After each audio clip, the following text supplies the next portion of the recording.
to my WiPnChat. Sorry, hubby is watching TV and it was just, yeah.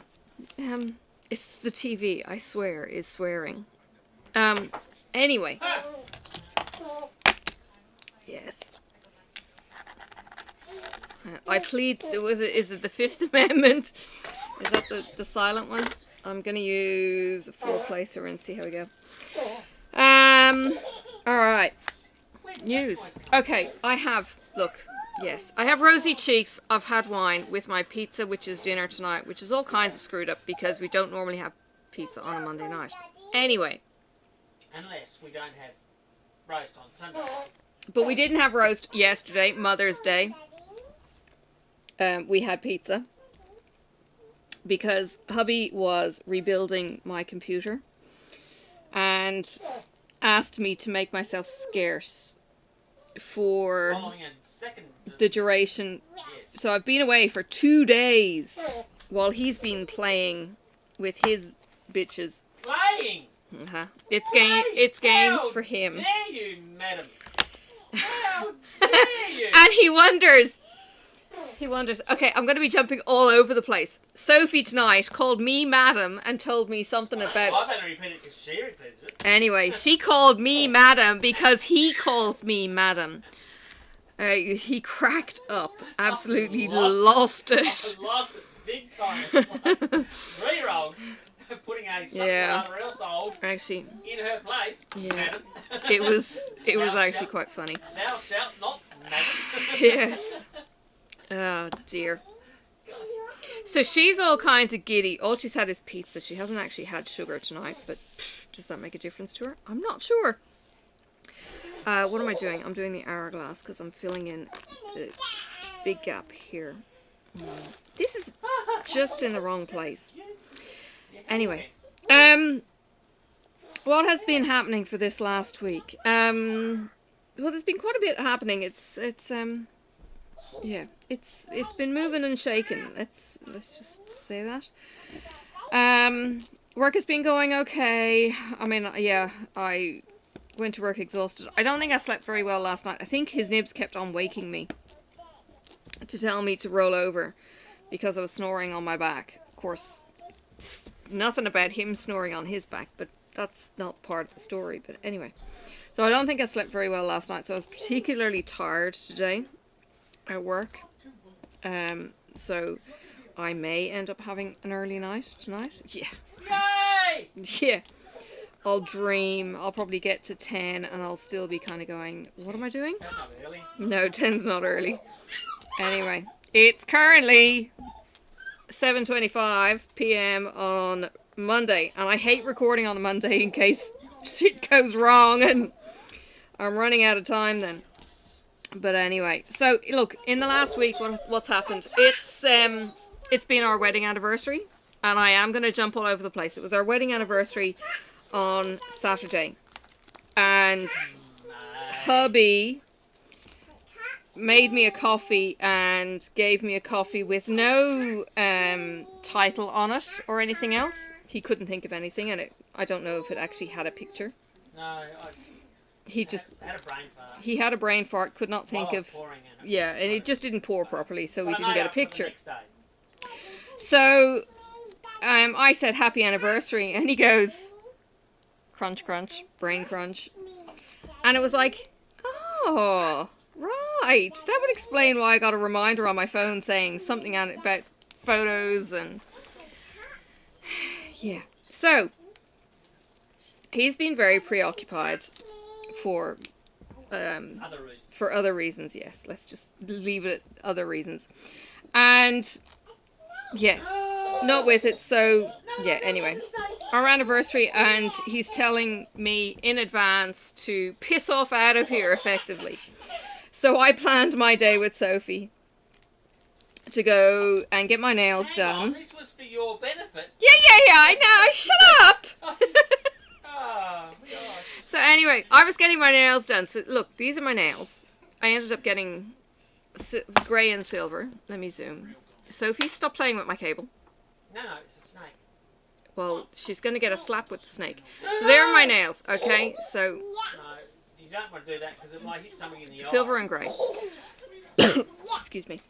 And I went in and I picked 3 colours that I liked that kind of went together. And I just said, let's do these. And she said, well, what are we doing with these? And I said, I don't know. Let's just... I was kind of thinking of, you know, this and this and whatnot. Should I just shut up while they giggle to the side? Oh dear. Anyway, so once I got my nails done, I got some chips for Sophie from the local bakehouse, and I got some jam donuts because they're cheap as. And they're always pretty fresh. This is a weird little bakehouse that seems to employ 20 16-year-olds behind the counter. And they're all skinny young girls. It's really, really weird. I think my daughter actually went for a job there at one point, and she just went, yeah, hell's nah. I think she was worried that the boss was a bit of a misogynist or something. And she went, yeah, that's not going to happen. Between that and her bad back, it wasn't going to happen. Anyway, so we get the hot chips from actually one of the... She must have been the matriarch or something. She was an old duck of, I don't know, mid-50s. I say that, you know, because that's my age. But everyone else is normally like 16, casual, whatever. So... it's just putting it into context. I got served by some older chick. And we took off out of there and we went down to a suburb that hubby used to live in, sort of. And, yeah. Because I wasn't quite in your neighbourhood. Well, no, it was... Yes, it's closer to sea level than I was. Yeah. So... Sophie and I went caching, and she was all game for going geocaching, and I can't actually think of what we went and got on Saturday. But we went and maybe got, I don't know, I think I got 7. Went to 7 sites, couldn't find 1. Oh yeah. Dear. Went to 1. All over the place. Yeah, I know. Who's all over the place? Who's rude? Right. Anyway. Ooh, help. Went to the beach. Went to a tree that I hadn't got before. Found this because it wasn't, you know, on sunset or anything. I had the light or whatever. Standing in the right place and saw the bison, which is, you know, yay big. Tip of your finger, you know, from your middle knuckle upwards. Little black bison hanging. Bison. A bison is just a tube that you might put on your keyring for pills or matches. It's a waterproof tube that has a cap, you know, that seals. So anyway, this thing is hanging off the tree. I've talked about the bisons before. Yes, but just for the 1 or 2 people that might be okay. Anyway, they might need to know. So I find this black bison in among the pine needles that's just literally like eye height. How I missed it the first time, I have no freaking idea. Blind. But I did. But look, you can have moments of cache blindness. Then we went to the next one, which was a letterbox cache. And a letterbox cache doesn't need to be specific with coordinates. So they can basically say, go to this field, and if there's a tree stump in it, it's the tree stump that you're looking for. You're too noisy. Take it elsewhere. I haven't made a... So, went to this stump that was in the woods, and somehow between the stump and the next cache, I've lost my pen. And I was like, oh my god, I'm so unable to keep hold of these pens. And it's funny because there's a bit of a running joke with Josh, the geocache, the geocache vlogger, that he never has a pen at the caches that he goes to. Well, I get to the next cache, no pen. just as well I've put a nano pen, which is only like the length of my full index finger, on my keyring. And I've got a pen, you know, as long as I've got car keys, I've got a pen. So I sign the log, and I think this one's at the playground. Sophie gets to have a bit of a play. And this, seriously, at this cache, it is the smallest bison tube I have ever seen. It's so freaking cute. It is smaller than, well, you're all familiar with diamond painting pens. It is about the length of the bit that's sticking out from the diamond painting pen down to the body of the pen, so that length. It was as thick as the thickest part of the plastic bit, and it was about 1 inch long, and it was the dinkiest little thing, and it's hiding in one of those hide a key rock things that you can put into your flower bed, hiding a key. So she had a play and a bit of a balance on the beam, and then we went to the next park. There's a sign showing a seesaw, which implies to me that there are play equipment nearby. And then the council, which I had seen on social media, said no dogs allowed. And I was like, wow, they really are cracking down. Now, this little park was really, really pretty. It runs along like an overflow creek. It was odd. Like maybe a storm drain kind of thing, but it was open. And the cache that was in this little park was under a bridge, you know. What's the nursery rhyme? The troll and the seven... No, not the troll and the seven kids.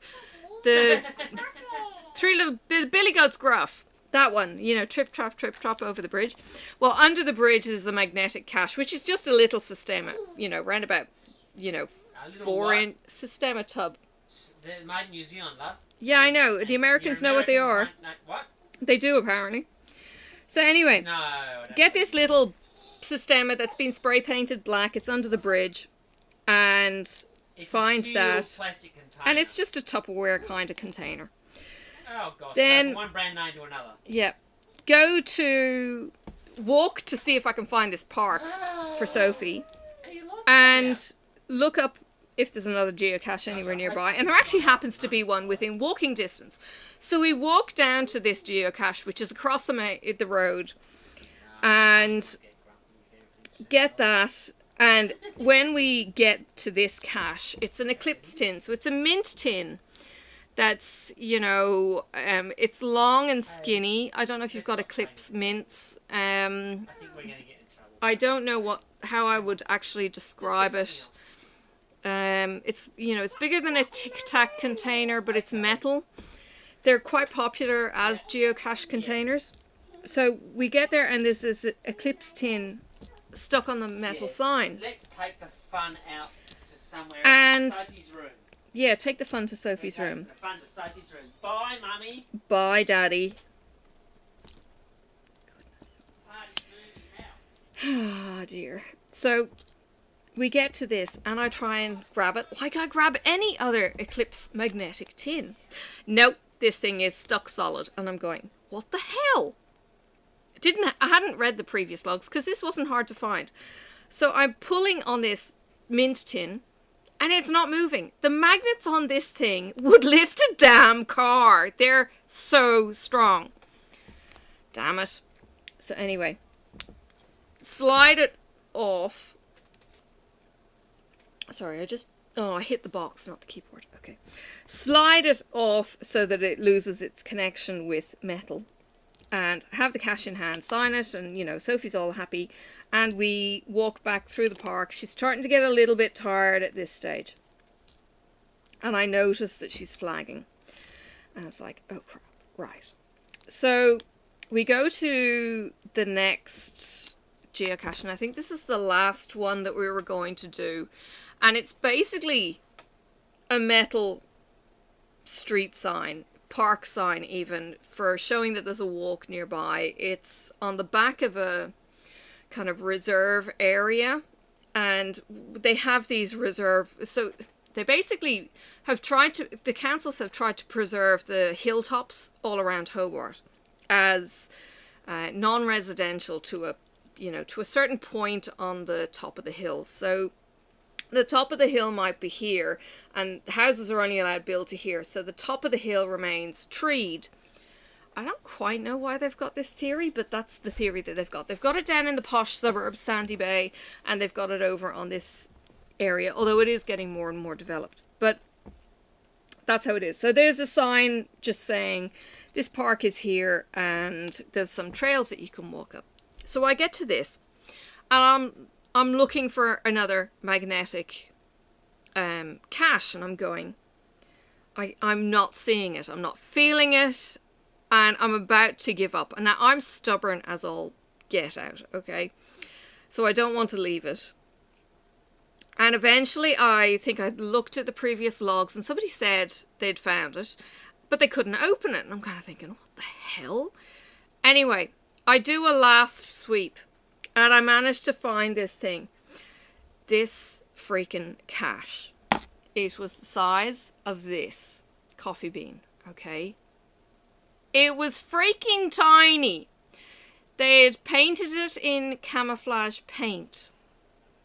And I think as I went to turn the lid, it went pop. Just like that.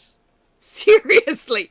And I watch it fall in the grass and I go, oh, fuck. They had literally just put a brand new log at this cache. And I'm thinking, oh no, I've gone and lost the cache on these cache owners. Oh crap, what am I going to do? So I start scanning the grass with my eyes, and then I start scanning the grass with my hands. Cannot find the thing. And I'm thinking, oh my god, oh my god, oh my god, what do I do? Sophie has conked out in the car, because I turned the car so that I was parked right next to the sign. So she's asleep in the car. And I'm going, what am I going to do? What am I going to do? How am I going to replace this thing? Well, I decide in my infinite wisdom, I'm going to leg it back down to the cache that's, 2 minutes away from me with the super magnet. I reef it off that sign. I'll leg it back to this sign and I'm scanning the grass. Nothing picks up and I'm going, oh no! I was scanning the side that didn't have the magnet on it. Oh god. So I flip it over. Magnet's working. Picks it up. Phew. Oh my god. Open the thing up. Opens fine. Sitting in the car now. Writing my name in the logbook, which is just a tiny sliver of paper for name, for initials and the date. And I fill it in and I go to try and put the cache back in. It would not go back into the lid. On these little micro things, you roll it up really, really tight and you put it in the lid and then you screw the body on. This, jeez, fingers, nails, everything. And it was just like, this is nuts. Oh, I ended up having to use my tool to actually get the paper out of the lid in the first place. This thing, I tell you, it was farcical. Yeah, so I'm hooking the paper out in the first place and then trying to get it back in. I'm kind of rolling it up tight, wouldn't go in. Rolling it up tighter. Oh man, I think I need a Swiss Army knife with those tweezers on it. Oh, seriously, it certainly tested everything. And then got the log back in, slipped it back on, legged it down to put this cache back because there was another cache team that was caching in the exact same area as me. And they had also signed the logs on the same day. And I didn't know if they were going to come on me or I was going to come on them almost at the same time. I was like, oh dear. It was, okay, it was hilarious in my mind. But this super strong magnet, I swear, it would have lifted a car. And everybody, when I went and looked back at the logs, everybody said super strong magnet. Oh my god, I've never seen a magnet this strong. It was, like, you know how we've got cover minders that are the rare earth magnets? This thing was like the rare earth magnets on speed. It was 20 times stronger. It was crazy. Absolutely crazy. So I put the micro back I've put the super strong one back. I call it quits. Sophie's beat for the day. So I head home. Oh dear. It was crazy. So hubby is kind of half finished the computer. I knew it was going to be potentially a 2-day job. So he's kind of half finished the computer. We ended up then having poutine for dinner. We had homemade poutine. So I went down and I got the cheese curds out of the freezer. Because the restaurant that had sold me the poutine in the first place were able to get me cheese curds, which is really cool. And yeah, we made poutine. Hubby had gone to the effort of getting the proper chip potatoes that can stand the higher temperature. And we made the most delicious twice fried crispy chips. And I had chicken stock in the freezer. So I made gravy as if it was a Sunday gravy with our chicken stock. The gravy was just divine. The cheese curds were actually saltier than I expected. So I'm really glad that we didn't oversalt the chips like we would usually do when we're having them maybe with a roast or not with a roast, sorry, with chops or vegetables. We normally salt and season them, so we didn't. I was very light on the seasoning because I'd had a cheese curd while we were prepping and I kind of went, ooh, that's a bit salty. And then you've got all the flavour in the chicken stock because we flavour the roast meat and then we just catch the drippings. Now on this occasion we just caught the drippings and we didn't make gravy from it. So yeah, absolutely yummy. And I cooked, excuse me, some chicken tenders. Just some breaded fake chicken tenders. They call them chicken tenders. I'm not sure. They're probably either manufactured breast meat, like processed into a shape. But they certainly weren't chicken tenders off the fillet. I don't know if you have the same name for them as in the States. They're off the chicken fillet. If you ever take a chicken apart, off the breast is this little tenderloin fillet. That's what I call a tender. But it's a tenderloin. You can get speciality shops that do like the Southern Fried Chickens and stuff that will give you chicken tenders, and it's this. It's kind of like doing it again. Sorry. It's kind of like the shape of the eucalyptus leaf, you know, and it's a piece of chicken. Well, because it's on the inside of the breast, it doesn't do an awful lot of work, so it's tender as. They are literally like melt in the mouth. They're divine. So I really like them, but these chicken tenders are not it. So we had them, and we were actually quite stuffed with just the chips and the chips and gravy and the cheese curd, and I think both of us left the chicken tenders. Sophie even had the chips and gravy. She's not a big gravy fan normally, but she had the chips and gravy and seemed to enjoy some of the dinner. Trying to get food into her at the moment is it's a bit of a feat, let's just say. She was standing on the bed yesterday and she was in a singlet. Normally her singlets have sleeves like over the top of the shoulder. This singlet that she was wearing was what the Aussies call like a wife beater. It had the vest cut off. So a singlet cut off, kind of. So it just had the straps on the over the shoulders rather than covering the shoulders. So I'm looking at her the tops of her arms, and she's so skinny. I'm kind of thinking, oh man, girl, you need to, yeah, you really need to get some weight on you. But it's a fine line because I don't want to teach her that she can binge on biscuits or crap and then have to retrain her when she's older, or rather she just got trained with food from the get-go, being, you know, healthy eating of various foods, and then later in life she'll have less of a problem. None of my kids were fat. Sorry, I'll take that back. My eldest was fat when he was breastfed. He had fat rolls. But when they were kids, none of them were fat. They weren't, you know, like you would see, say, the lower socioeconomic kids who are quite chubby, can't run around the playground, don't enjoy themselves. Like, they're seriously overweight, roly-poly primary school kids. There's a couple in the school where the youngster goes. And I get a little bit saddened, kind of going, you know, it is really sad that you are overweight at that young an age, that you've been fed on food that is designed to get you addicted, being sugar. It's cheap.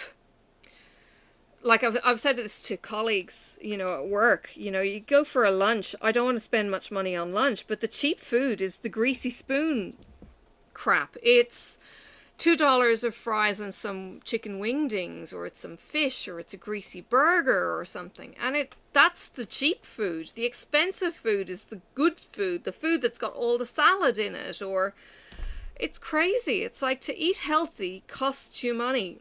And I understand why the people who are on benefits, whatever benefits, most of them are kind of disability or whatever, because they might be illiterate and they get on the disability benefit because they can't read and write. Sorry, I'm seeing all this through work, and you hearing, oh, I'm on the disability benefit for literacy issues, and I'm kind of thinking, why are you getting the dole just because you can't read? Doesn't mean you can't physically do labor. It just means you can't read. But anyway, the government have made these decisions to allow, you know, second, third, and fourth generation, yes, people on the dole. Anyway, I don't think it solves the problem. The literacy rates here are, let's just say in Australia, they're quite poor. And the writing standard is appalling. And I don't know if it's becoming nationwide. I got a workmate who writes, he would probably be mid-50s. I don't think he's so badly weathered. He's been out hunting for, you know, most of his life, so he's quite weathered. I don't think he'd be under 50, but he has got young kids, I suppose, like me, so he's, you know, early mid-50s. Anyway, he has cursive writing, and watching him write with the loops and the swirls and the perfect cursive, like seriously perfect cursive, it's a throwback to me learning to write. Now, I was the borderline. I learned how to write cursive, but I think I was on the back of, I might have learned it in boarding school when I was in grade 5 and 6. And by the time I was then going into high school, it was less of an issue not writing in cursive. Like everyone from, well, I was going to say Marcus's age. He's 51. But I was going to say Marcus's age, but he doesn't write in cursive here. He actually writes in print. So I don't know, maybe it's an Irish thing, and I don't know where this colleague, well, he's Aussie, I don't know, I'll have to ask him why he writes in cursive whereas other people his age don't. Yeah, fascinated to know why. So I can write in cursive, but I don't. I've got my own script that I developed in high school now. Because, that, you know, that's when you start to, I suppose, get your individuality and all of that kind of thing. And I don't know if we weren't kind of, you know, beaten around the head if we didn't write in cursive in high school or anything. So we didn't have to, so we didn't need to. So he writes in this beautiful looping cursive, and it's clear and it's legible. And then I've got somebody else in the job who writes in this massive font, like she, you know how you've got lines across your page, she'll fill the line with small letters. It's just, it's so weird.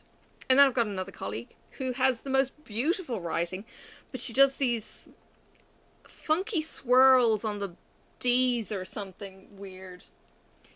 I love her writing though, because it's really clear. It's kind of a mixture between block and print and joint. Very, very strange. Very her. And she would be early 50s. You know, it's just interesting how we all have different writing styles, I guess. I don't know why I've got on to talking about writing. Anyway. But there you go. So yeah, there's that. So yeah, the geocache through the crazy one back. Oh god, that magnet. It saved my bacon. Because I was mortified thinking, oh my god, I've gone and lost this thing on the cache owners. And I felt so bad. I thought, how am I going to get it? Because it said it was metallic and I wasn't seeing it on the sign. I thought, well, maybe it's up in one of these car parts. It looks like somebody had taken the car there and burnt it out. And there was bits of metal just kind of lying around. So yeah, I'm in the neighbourhood of where hubby grew up though. I didn't get to see his house on the Saturday, but when I went back on the Sunday, because there's a ton of caches that I wanted to get that were kind of in the same area. So actually I stopped on the way down to where I was going to go. There's a self-described gadget cache. Now if you're into the stories that I'm telling you about geocaching, and you ever do decide to watch the geocaching vlogger Josh, he does an awful lot of gadget caches. I think the guys over in the States, they must have a thing for either ammo cans or memorable caches. And gadget caches are memorable caches where you have to actually do something in the field that is tool-based or puzzle-based or something like that. I'm going to tell you more because this happened on Sunday. So I'm aiming to go to this cache that's called a letterbox cache. Now a letterbox cache, again, it's kind of in this area. You're looking for this. So he gets you to this crossroads in the path and then he gives you a bearing of, I don't know, 50 meters in such and such a direction. Now I've worked it out because I've got an app that has these kind of cheats, I suppose, if you want to call it that help you find those things out. But basically, he's got a birdhouse in the middle of the bush. Okay, now this particular bit of bush is on the back of the nice neighbourhood, and over the ridge is into the back of a not so nice neighbourhood. Very, very low socioeconomic kind of thing.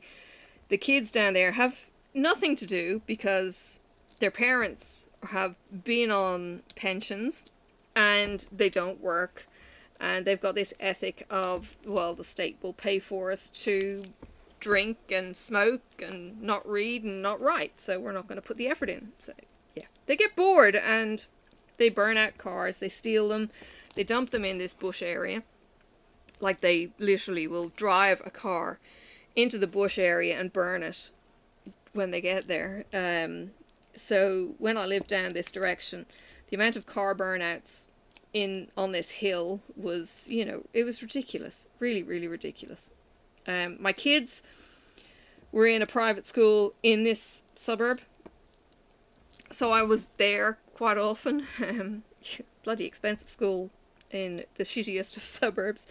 But anyway, it didn't matter. The school was quite good. I was really happy with the school. Anyway, so there's this birdhouse cache. Now, one of the solutions was given as numbers. And I'm kind of thinking, yeah, and he's given his phone number saying, do not damage this cache. This works, and this is how you work it out. So he's given this string of numbers. Now, it turns out that the string of numbers is actually your phone.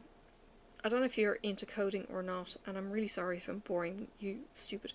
But if you remember an old style phone, like your push button phone, where you've got 1, 2, 3, and each of the numbers has 3 letters on it. So 2 has A, B, C, 3 has D, E, F, etc. And you go through. Well, this is what those numbers did. So these numbers basically spelled out a word. Of course, you're looking at a phone keypad, it's like, I have no idea what that word could be. So I put it into a decoder, and it did the magic, and it gave me 6 different words that it could be out of those word combinations. And it eventually was push this, pull that, pop this, take the cash. And it was like, cool. So I know how to figure it out if I get there. And that was the aim. I'm going there. I'm going to get this birdhouse. Yes. But on the way, I'm going to stop at these. So I parked the car on this dirt lay-by on the highway, and Sophie and I set off for the first caches of the morning, and we are in, well, let's just say this is the road here. Okay, there's a cache here, there's a cache here, there's a cache here, and I think there's a cache here. I ignore this first one. All right, I'm going for this one. And then there's 2 more. Okay, so I go for this first one. It's called Sweet Dreams or something. And I'm thinking, okay, we can do this. So we park, and there is no path whatsoever leading from the car park. So we bush bash through the grass, and then what ends up happening is I've gone too far to the south, so I have to come back, and then we have to come back down. So we end up coming and approaching this cache from uphill and walking down to this burnt out tree. But from 30 meters back, I can see something sticking out from the tree stump that's burnt out. So a black tree stump, okay, blackened tree. Now, if you can remember any of the videos that I've shown you of the eucalypts before, how they hollow out quite frequently. Well, this is a hollowed out tree, but it's black inside, and there's a foot and a hand sticking out the bottom of the tree trunk, and I'm going, oh, seriously, have I just stumbled on a dead body in the bush because they were sheltering in the tree and a homeless person has died? I'm thinking, oh God, I'm going to have to ring the police. How am I going to give them the... Oh.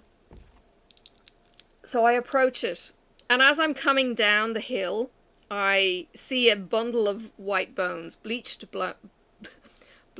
bones of, I think, a skippy of some kind.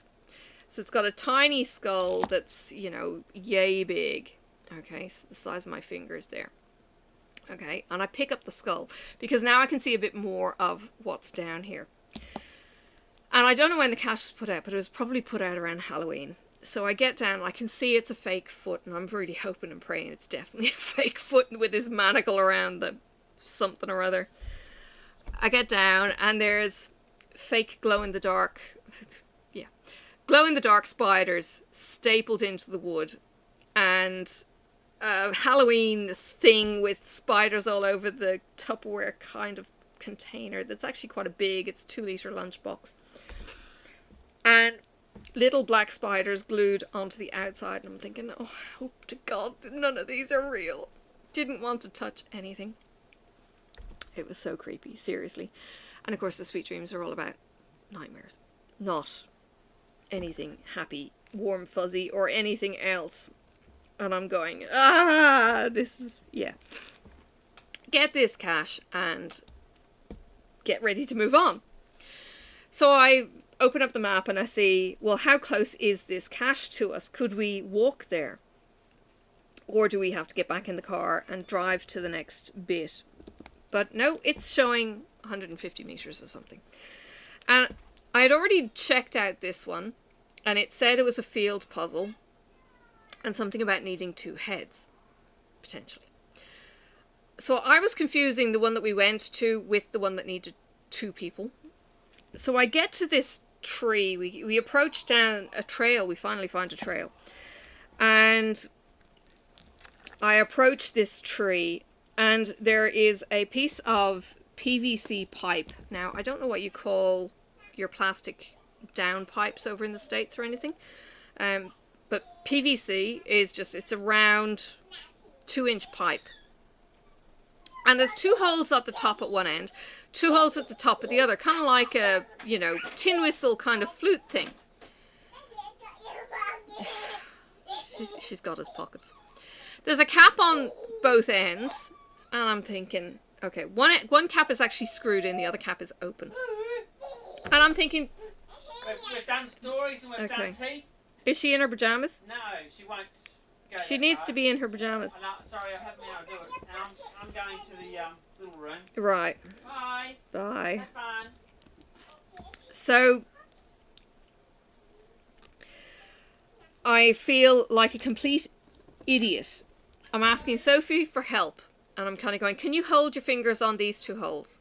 Thinking that I've got to blow and somebody's got to catch it. No. I'm an idiot. Let's just say that. So now I can see in the 2 holes that there's a piece of string on the cap end of one end. And I can't see anything in the holes at the other end. So I'm going... I don't know. I pull the cap off and it comes off quite easily, and I'm looking at it and it looks like there's putty in the lid. I was like, why is that? And the string is attached to it. I pull the string out. The string's not attached to anything, and I go, I've got a meter of string, the length of the pipe. Is it supposed to be attached to the cache? And it's not anymore. No. I have no idea. So I sent a picture to the cache owner and I said, is this supposed to do this? And show him that the string is not attached. He never got back to me. And that's okay, because I figured it out. So I'm sitting there going, what the heck? How am I going to get that thing out of the pipe? So I've put the lid into my pocket, which happened to be this jumper. So it's got one of those belly pockets across the front. My keys are in there. My phone is in there. I've been using my phone as a torch to shine into these holes to see what I can see. Can't see anything that's really going to help me. I can see it's an eclipse tin in the pipe. And that's about it.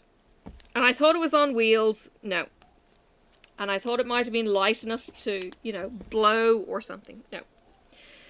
So I go and pull out the lid. I'm fiddling in my pockets and I'm going, oh my God, where's the lid? I can feel the string. And I pull out the lid and it's attached to my keys and I go, it's freaking magnet attached. So I get the magnet and I pop it on the end of the pipe, right? Pop it on the end of the pipe. It catches the eclipse tin and I slide the eclipse tin all the way down inside the pipe. Cash in hand, sign the log, big grin on my face. Yahoo! We won! And then you put it back in the exact same way. Put the string in the end. Bob's your uncle. Off you go. Like 2 minutes once I'd actually figured it out. Holy cow. Go to the next cache, which is also this guy's cache. And I get there, and this is the one that says needs 2 heads. And I'm thinking, okay. And it's basically a little milk pail. So you know the metal milk pails that you'd see on the farms? This is a miniature one of those. It's probably 9 inches high. It's on the ground at the base of a tree, and it's got a metal tie on the top and the bottom holding it in place. This thing is not budging. It said that you needed to bring a tool. A typical Tasmanian would have 2 of these. Now, somebody else had written in their log that they had found something very handy with hand in capital letters. And I thought maybe it's just you need 2 hands. What's wrong? Mommy, what's this trolley? Mommy? I don't know where your trolley is, Sophie. Is it in your room? Yeah, that trolley's not in my room. Maybe it's in my room. No. I don't know where you put your trolley. Trolley's lost. Oh dear. Bye. Go find your trolley. Maybe it's in the kitchen. Yeah. So, I'm looking at this. There's 2 pinholes on the top on one side. And it doesn't look like it's been overly scratched or anything else. And there's 1 hole on the opposite side. I couldn't work this out. I didn't have anything small enough to fit in. So I ended up having to leave. Dejected. Couldn't get it. Looked up on my map to see what was next. And it was a little park. So I drove into this little suburb to this park, and I see that there are some kids playing with a football in the park, and I'm about to go, I'm not going to be able to get this. The kids are playing. I'm not going to be able to, you know, be stealthy with kids playing in the park next to me. But I check where it is in relation to the park, and it actually turns out that there was this cabin next to the park, kind of separated from it, that was an electricity kind of substation thing. It was whirring and doing noises and stuff, like there was a little motor running in it, and the cache was right behind it, so it was all secluded off by a hedge. So I go and I grab the cache. Sophie's sitting in the car watching me for this one, because again, she's getting tired. And then I go to get my birdhouse cache. Well, she's conked out on the seat before I get to the birdhouse cache, and it's a 350 meter walk to get to the cache site. And I wake her up and I say, I can carry you. And she goes, no, I want to go home. I was like, but I can carry you. No, I want to go home. Huh? We've been out maybe 3 hours at this stage, because we were, you know, up in the hills on the other cache site.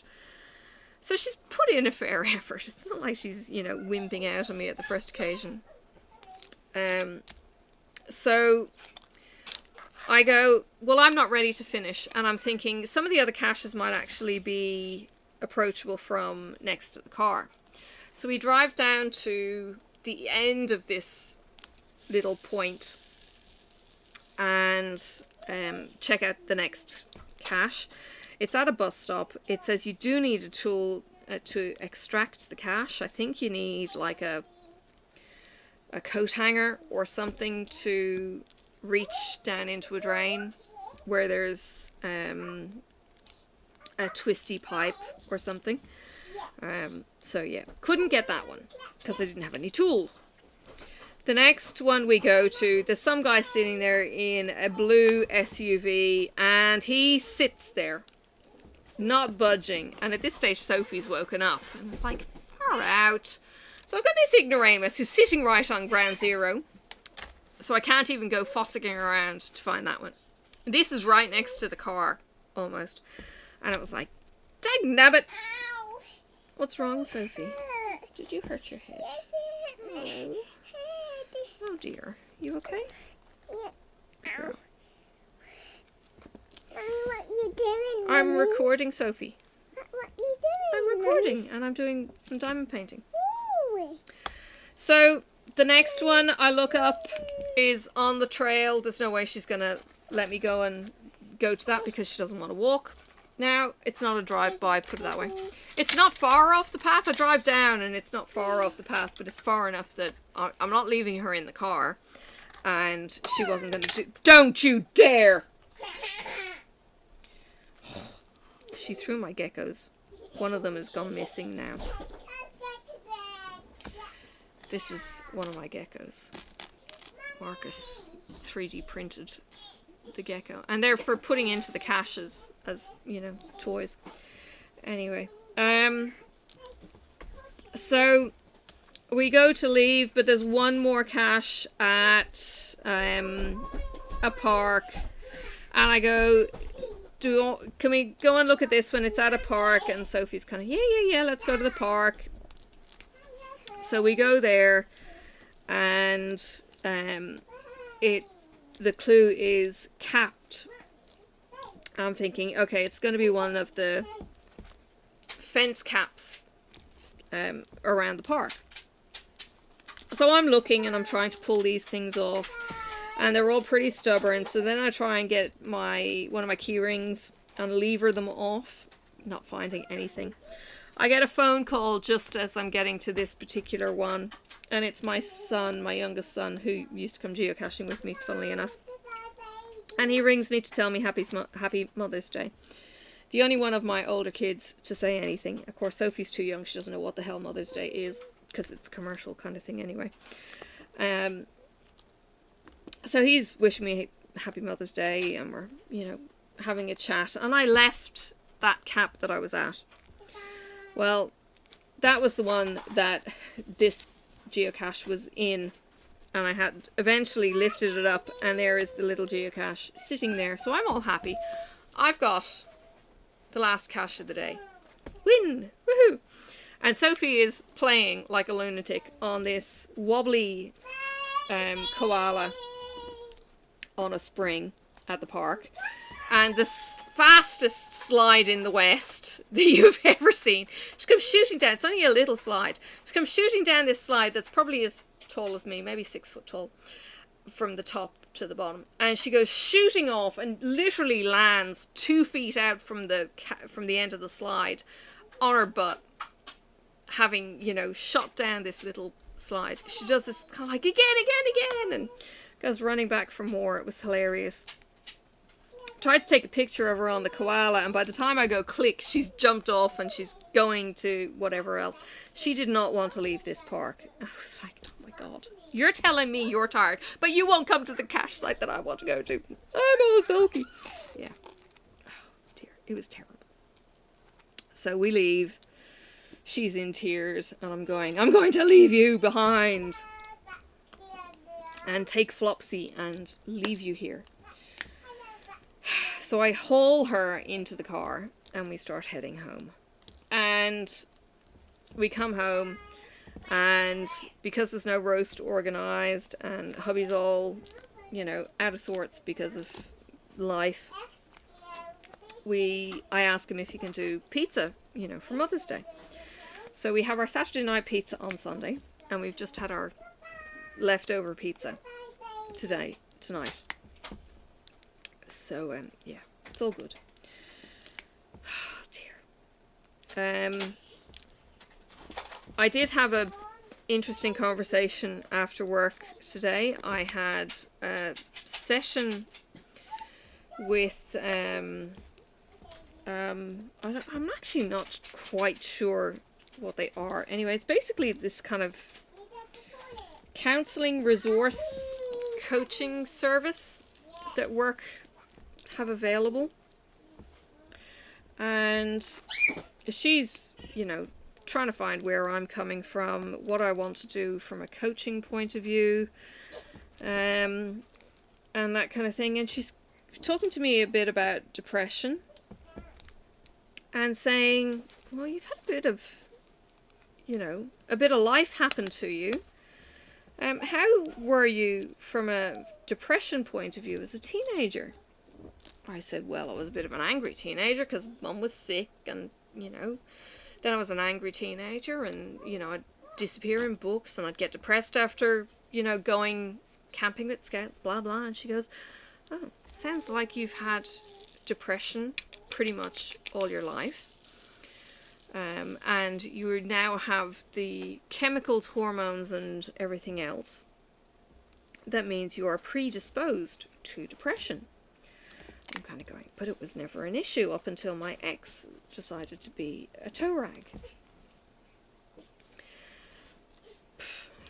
Or maybe, I don't know. So, yeah, and she's kind of going, so why wouldn't you take antidepressants? Because I said I don't really want to go back on antidepressants. Let me just flag this.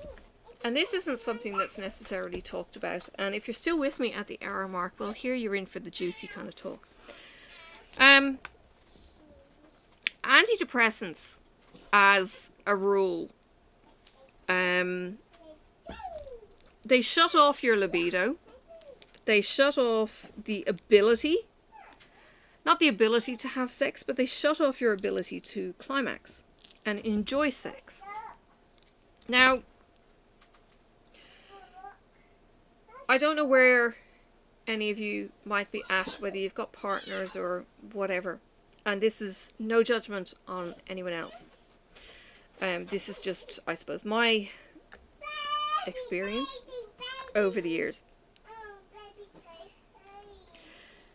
To be able to have sex that you enjoy gets all the trippy endorphins happening in your brain. It gives you all the love feelings, it gives you all the happy feelings, and it gives you all the good stuff, okay? Naturally. If you don't get that from the natural, and then you take a chemical that stops you having those feelings, males and females will get this. If you've got a man on antidepressants, he will find it potentially harder to climax. Same with women. Now, if you're like me, who had like 20 years straight without kind of having climaxes from sex, then, well, so be it. But there's better sex out there than you've had. Because I didn't know you could actually have a climax during sex. I know. 20 years the virgin of this, and it's kind of like, say what? This is a thing. So throw antidepressants into the mix and it shuts down that ability to be able to, so you're kind of going, but I want to come, and you can't, and you just end up frustrated, and it's no wonder your brain is fucked on the medication.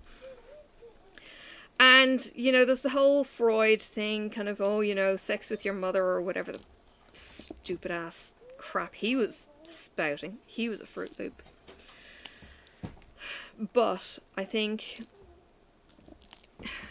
antidepressants silence the chatter, but it silences some of the receptors that you need to be healthy. Now, look, I know not everyone is in a sexually active relationship on antidepressants, because you could be single, you could be widowed, widower, divorced, whatever. You might not have an active sexual partner anyway. But if you want to have active sex life and take antidepressants, I think you're going to struggle. And I listen to a few motivational speakers or marriage counselors, who get agreed with or not agreed with. Talking in particular probably about Mark Gungor, who is, he talks about marriage from a humorous point of view, and then when you're laughing your heart out, he'll go and hit you with the truth, about certain things, just how to make your marriage work. Anyway, there are just some things, and it was just when this woman was talking to me and she's kind of going, but I think you're predisposed to depression, and I kind of went, I thought it was only after I had major depression that those highways were laid in my head. Because now I can spot when I go from a I'm pretty miserable to a I don't want to be here anymore. That's what happened in 2011, 2012. For me, it went from I'm not happy to I don't want to be here. And it was that major depression, and that's where the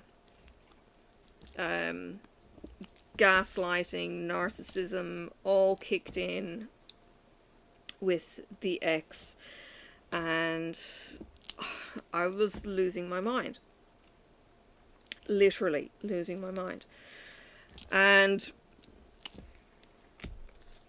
even after coming off antidepressants, a stressful situation will hit, and I will go back way too easily to the highways that were laid back then, and I don't like it.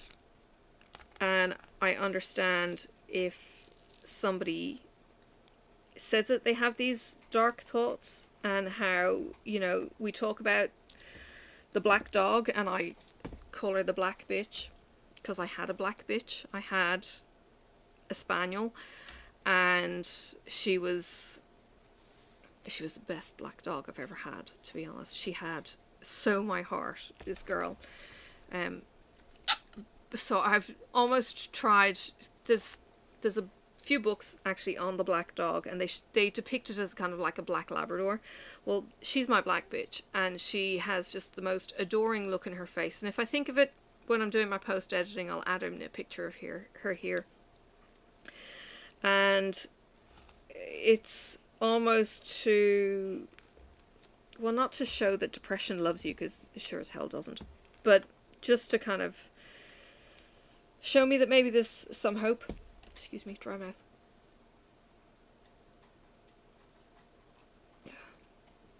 Show me that maybe there is some hope with this black dog, and it doesn't have to be the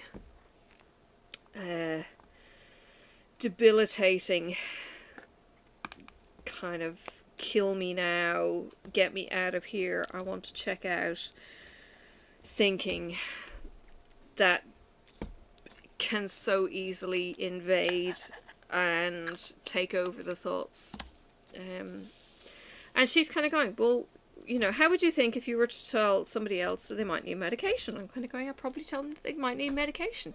And she's kind of going, well, why do you think you don't need medication? And I'm kind of thinking, but I want to be able to climax during sex. How am I supposed to tell this complete stranger I want to climax during sex? Yeah, I can tell YouTube. Why can't I tell this stranger? Because I don't want to lose the ability to climax during sex.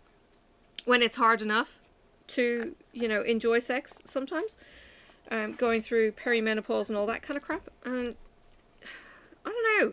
It's that untalked about taboo that, you know, it wasn't available to people way back. Or, I mean, Prozac's been around for years, but Prozac made me high as a kite.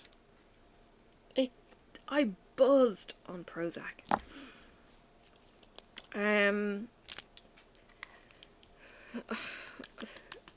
You name it, I've probably been on it.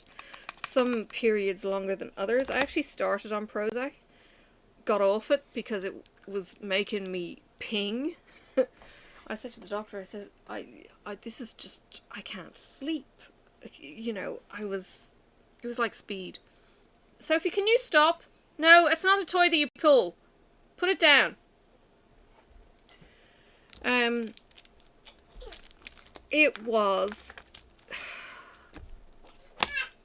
I was tripping out on Prozac, but I was on one medication that made me photosensitive.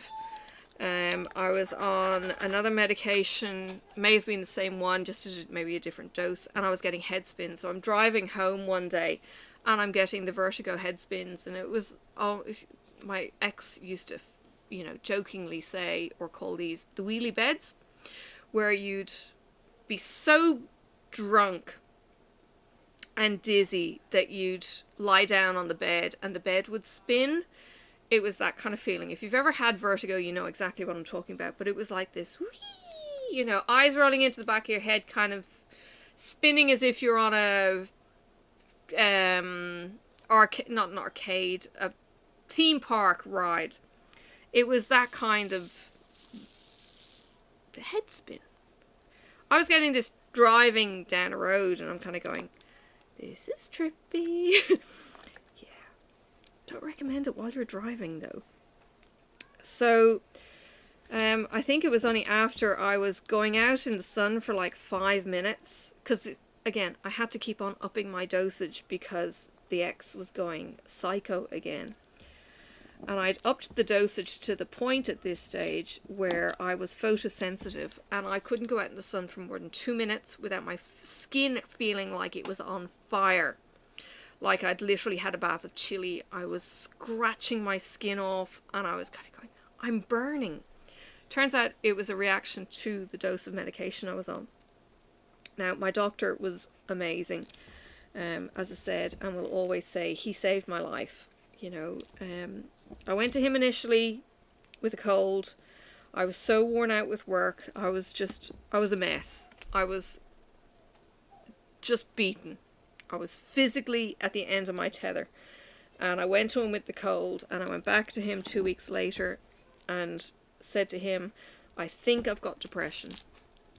And I burst into tears when he said, let's put you on Prozac. And I thought, I am such... I just felt like a mental case at that point. And it was then that I started to get an understanding for true depression. that it was beyond me being able to think myself happy. It was overwhelming. Like, it was the bursting into tears at nothing. It was, you know, if you've had kids, as in if you're a mum, and you got the hormones raging through you as an early pregnant woman, and you burst into tears because you see a butterfly flying past. What the? And you're questioning yourself, going, what the hell is wrong with me? I'm crying at something that doesn't need to be cried about. It was that kind of feeling, and I'm kind of going, I'm just, you know, up until the point where, like, I had been getting phone calls from my daughter at the time, who was 11, saying, please come home, Daddy's going off his head. She was hysterical. I'm working shift work. I can't leave where I work. And he's going off at home with my 4 young children. And I'm going, what the fuck is going on? And this gaslighting, brainwashing, etc. was happening for months. And I was deteriorating. And I was in this bitter spiral of misery. And my brain chemicals changed. I was long enough in it that my brain chemicals shifted. And this is what I mean by understanding depression is not just a case of be happy, smile, get over it. It had gone past that point of I can do something to change my mindset, to the chemicals are now completely fried. I need the artificial chemicals to flip that switch. Because if I don't flip that switch, it's all over. So that's, you know, and I really think that in the early stages, yes, you can fight depression. You can fight it with exercise. You can fight it with doing things you love, filling your love tank, as I was told today. If you're coming from a place where your love tank is filled, you can then feed into others. And I tell you what, if you're over the age of 20, you know this. You know you can only give to other people when you have something in you to give. So it's that kind of thing. She's kind of going, you know, just take the antidepressants. And I'm kind of going, well, to a certain extent, it's needing the CBD. Hello? Oh, sorry, I didn't mean... I just thought I heard love talk and stuff, and I thought, oh, I'm missing out on one of the... I'm sorry. No, I was talking about having your love tank filled, and how I used to have the idea that you could think happy thoughts and not be depressed. Up until a point where the chemicals get fried, and then you're needing medical intervention of chemicals involved. Similar views about this kind of conversation. Yeah, Marcus doesn't want to go back on antidepressants. He's very much of, I'll do what makes me happy, and that will give me the endorphins that will, you know, re-kickstart the brain. But the problem is that the antidepressants take away too much of what should be happening. Yes, antidepressants as well as completely flatten out everything. It completely flattens the highs and the lows. So you get nothing. You just get... You've, for whatever reason you've been on them, I've been on them because I was clinically depressed from a head injury. So yeah, so Marcus he's had a brain injury on his right hemisphere frontal cortex-ish. So I was on antidepressants for years. He was put on antidepressants for that. And it slowly killed me. He reckons it slowly killed him. Well, that's not the only thing that slowly killed him. On and off, yeah, true, okay. On and off for quite a long time. And I think I prefer to be miserable. Seriously, I prefer to be miserable than on antidepressants. Seriously, the first thing I really noticed, though, when I went on to Prozac was... I would wake up in the morning. I would wake up in the morning and it was like I had a radio going in my head. I would have music playing. I would have whatever the tune of the day was playing. A second I was conscious, I would have noise. I went on Prozac and I had mute. There was nothing. And it took a while to get used to silence. If you get to the stage where you're suicidal, then yes, yeah. Absolutely, sure. But it's really hard to get your way back. because all the, Yeah. the support things, all the good feelings that you'd have got otherwise are no longer there. Yeah, so So, the for point of view example, of- let me point out the obvious one: sex drive. yes, I know. I've already been there and talked about that. Forget that. Yeah. You won't have So- any of that anymore. Which is probably why You're the depressed. antidepressants work. Yes. No, it's Oh. probably why the antidepressants work. Because- They remove your sex drive. Right. So they shouldn't be called antidepressants. They should be called anti-sex. Anti-sex drugs. Yes. So anyway, see. God. Good night. Good night, dear. Maybe if you come a bit early, I'll see if I can do anything about your love tank, baby. Bye. Dear.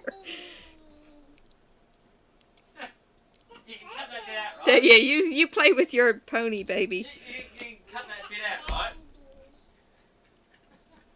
No, I'm gonna leave it in. Anyway, we actually do think reasonably similarly. He doesn't want to go on antidepressants because he wants to feel like a man. And yeah, I was deprived. Anyway,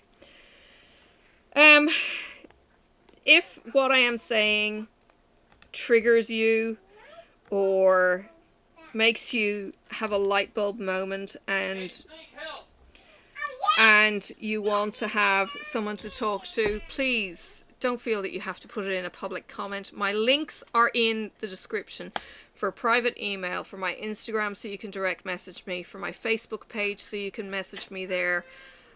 Please talk to me. Now, what I will probably do is push you to a medical specialist, but I will still be an ear to listen to. You are not the only one who is going through this. There are a number of YouTubers who self-confessed, good Lord, say that they have either got depression, anxiety, or whatever. Give me a big sloppy kiss. There are professionals among us. I talk about Jennifer Can I just have a cuddle then? saying that, Jennifer Roberts, who is a trauma specialist. I have Bed without a cuddle. messaged her Okay, bye. saying, please help, I need a sounding board, and she has Can I bounced give you a kiss and a cuddle then? feedback to me in the past. No, I'm very conscious that she works on this for her job. Why would she want to do this for someone she barely knows when I barely knew her? But she did, and she listened and gave me some resources, and her videos are amazing when she does talk about trauma counselling. Alright, I'm back. Sorry. The play got rough and they hit the keyboard. The keyboard then locked the computer up and it was like, oh, alright. Oh my goodness, that's a large piece of debris. Hang on. Piece of debris. Anyway, I'm going to wrap it up here.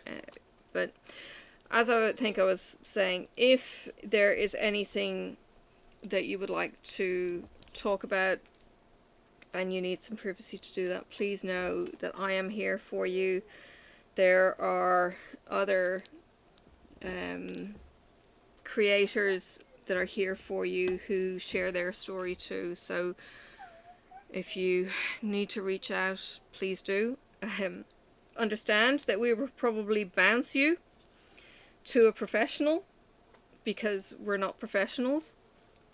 We're just people who have a shared life experience, and we're trying to negotiate our way through this muddy path of life, just like you, and we don't always do it without getting a bit muddied up ourselves. So yeah, that's kind of where I was going to leave it. So yeah, if you would like to message, details are in the description of how you can do that privately, or contact me in the comments and say, hey Pippa, can you talk to me, and I'll let you know how you can contact me. So there are people out there, and this is where I suppose another thinking of my depression comes from. I think society as a whole because it's got as detached as it is. It just encourages not the antisocial, but it encourages the isolation of people, and you're not rubbing shoulders with, you know, ma and pa kettle down the road and uncle and aunts who know you and know when something's really wrong, who will get up alongside you and say, what the frick is up your nose, you know, Betsy? You know, or, oh yeah, so and so is just having a bad day, they're fine, don't take offense. Or you know how community used to be, and if you're probably over the age of 30, you might still remember that. Community used to be there for each other. It was a pain in the ass knowing that Kay down the road knew how many times Billy and Joan had had a fight, kind of thing, but you knew that if shit went down, they were there for you. We've lost that community, the more detached we've got as society, and I think as a result of that we've lost the checks and balances that happen a lot sooner. They used to be our counsellors, now we've got paid counsellors that we go to. You know, how many people do you hear of that have their own psychiatrists and psychologists, and they medicate and they take too much alcohol because feeling is just too damn feely, you know, because we've forgotten what it is to feel the highs and lows and support people and have people around us who one is crying and one is laughing and all at different life stages and stuff. So yeah. I think I've gone and put them on the wrong colour. Anyway, I don't know. So yeah, I'm here, and other creators are definitely here for you. So please, please, please don't feel alone. I'm gonna wrap up now. Yeah, I'll keep going off camera maybe. I just want to close up these gaps so that we don't have anything. Actually, so look, I'll wrap it up with this, okay? If you're not already subscribed, please subscribe. If you don't already have the notifications happening on your page, please ring the bell. My whip and chats are probably my most regular, happening on a Wednesday. But I do have other videos that go up midweek, or other floss tubey kind of stitching related stuff that goes up on the weekend. So, and then I occasionally will put them up during the week too, just because. So yeah, you might get the magazine flip throughs at odd times, or what, depending on what I've got on hand and that kind of thing. Now, if you're interested in vlog videos are more kind of behind the scenes, and maybe where I'll get into some of the nitty gritty, I suppose, of the backstory with my journey with depression, or whatever. That will be the kind of thing that's in the vlog. That is a pay-per-view kind of subscription thing. So if you are interested in being on that journey with me, then you'll need to pay.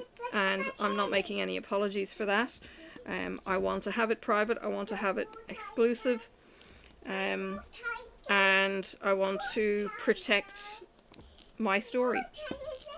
So if that is something that you'd like to support me on, for the price of a coffee each week, you get weekly vlogs, which is behind the scenes stuff. And you will occasionally get me vlogging more intimate stories than what you hear on the whip and chats. So yeah, if that's a thing, join me there. The links are all in the description. And as it develops as well with Patreon, it could be that I'll be able to offer lives and other things. At the moment I don't offer lives. because most of the time that I have available to me are times that are already gone because either you're asleep in the States or other people already have those time slots, particularly on the weekend. So I'm not going to do a regular live over those. For a start, I wouldn't be able to compete with them. And for another thing, they've already got the regular time slots. And, you know, it's not appropriate at the moment. I know YouTube is big, but it's still community. And, you know, I still want to maybe support the people that I support. You know, they were my friends when I started. And I don't want to, you know, be seen like I'm backstabbing or anything like that. So I just haven't offered lives. I also needed to have some consistency in my own life. And I couldn't because, you know, with a toddler, I don't know that I'm going to be able to hit record on a live and have her going apeshit in a live situation. That's not going to be how I manage my stress levels or anything else. Mommy, look at pouch, Mommy. No, Sophie, you're not having a pouch. It's bedtime. Pouch. No. Please look at a pouch. No. Please. Alright, I'm going to go because she's not going to stop. She's going to keep going and going and going and going and going. Alright. Take care of yourselves, please. I will see you in my next video, and I apologise for the fuzzy... I don't know why it's fuzzy. I don't like it when it's not clear, but that's the best image I can give you at the moment. Yes. So, yeah, I'll see you in the next video, and take care and look after yourselves. Bye for now. May the road rise up to meet you. May the wind be always at your back. May the sun shine warm upon your face, and the rain fall soft upon your fields. And until we meet again, may God hold you in the palm of his hand.